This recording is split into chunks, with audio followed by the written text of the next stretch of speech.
अस्सलाम वालेकुम बच्चों। आज हम इंग्लिश की एक मॉरल स्टोरी सीखेंगे, the lion and the rabbit.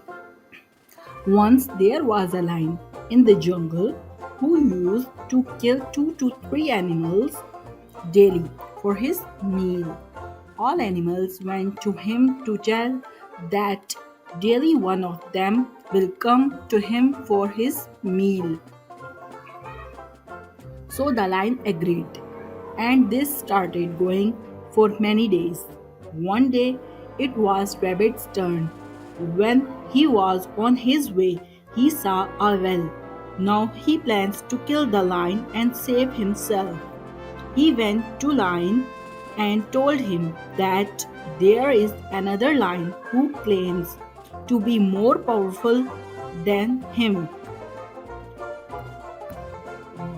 Then Lion asked the rabbit to take him to that lion. The rabbit takes him to the well and said he lives there. When the lion looked in the well, he saw his own reflection and jumped in the well and died. Moral: wisdom wins might.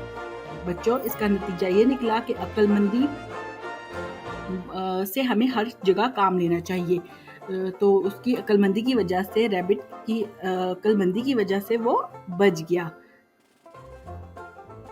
तो आपको कैसी लगी story? अगर अच्छी लगी तो मेरे channel को सब्सक्राइब कीजिएगा, वीडियो को लाइक कीजिएगा और कमेंट ज़रूर कीजिएगा। तब तक के लिए मुझे इजाज़त दीजिए। अल्लाह हाफिज़।